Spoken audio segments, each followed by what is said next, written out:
خو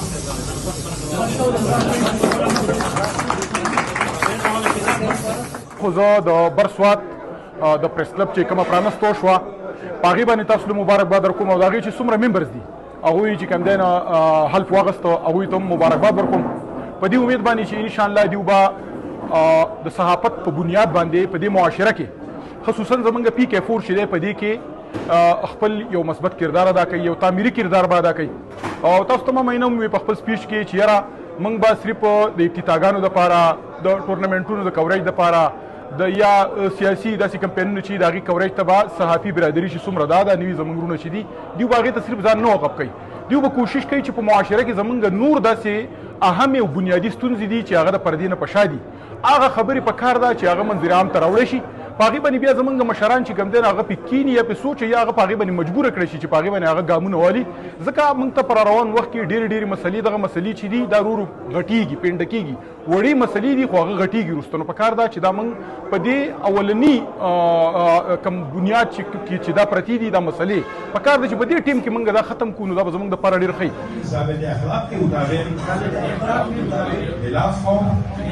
رعایت اور بلا رغبت و عناد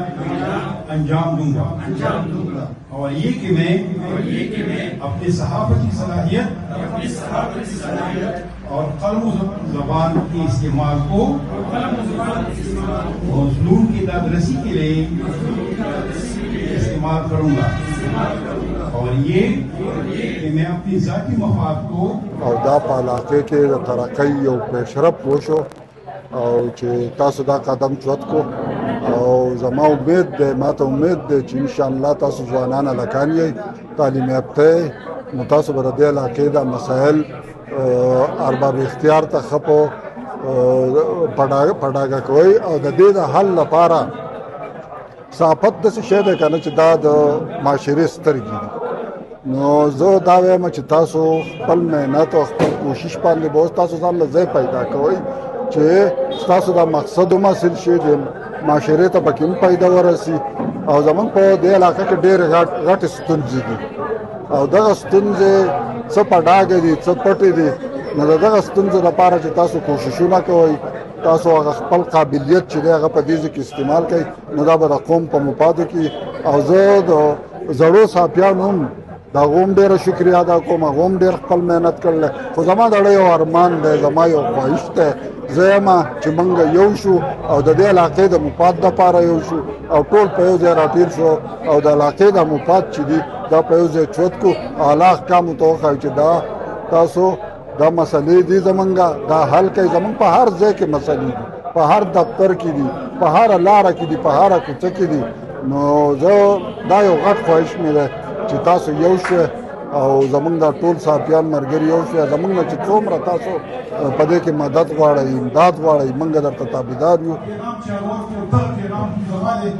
خو زه به دا ووایم چې یو حسد دي او یو رشد دي حسد چې دی هغه دلې ته وایي چې ته د چا په مقابل دا هر ابتداګانو د کوریج ورکوي یا سیاسي کمپینې دي کېږي هغې ته د کوریج ورکوي